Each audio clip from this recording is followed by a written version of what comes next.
Mr. Johnson, you often define a racist and their behavior. Please, could you speak to us about the nature of a racist? What makes them such?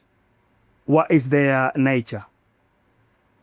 Okay. Well, first of all, let me just, in order to answer that question, I think it's important to just define a racist. The racist is someone, if we're talking about individual races, who essentializes the other by means of race.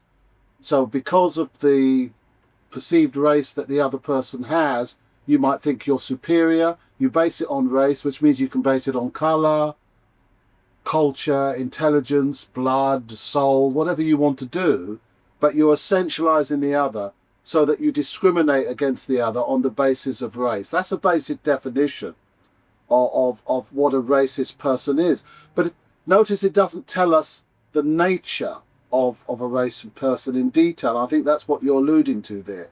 So really then, when a racist person does those things that I mentioned, they are really a morally reprehensible person.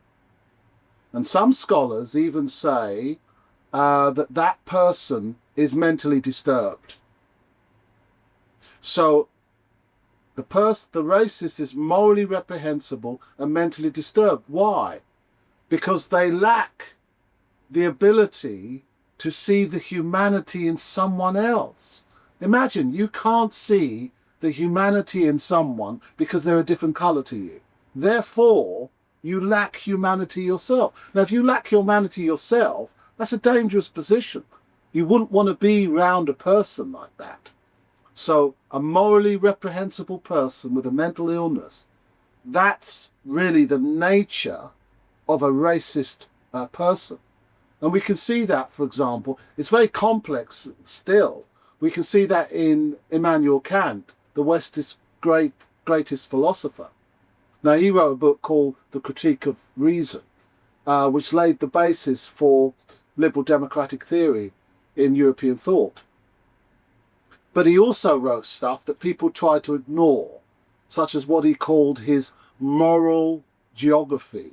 His moral geography was basically race science, white supremacy, in which he went to great lengths to say that the only people on this planet of any worth are people white, he called white. And he actually believed that in colour itself was notions of inferiority and superiority.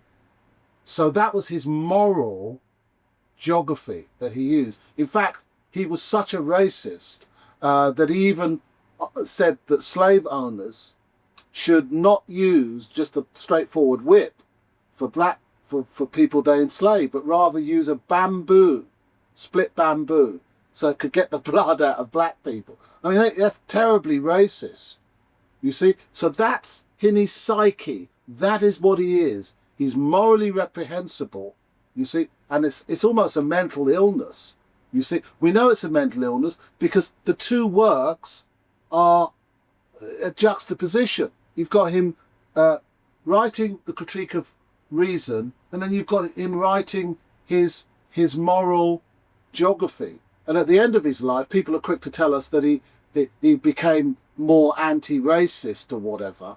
But all he did, because he was against slavery apparently, but all he did was talking about the right to life, which is a phrase that he used. But right to life doesn't secure the equality and freedoms that black people needed on the planet at the time that he wrote that and still need today. So the right to life is a very vague notion. So it's nothing to celebrate because we still have this person who's morally reprehensible. Kant was a racist, and racists are morally reprehensible people that are dangerous, have mental illness, and you need to keep away from.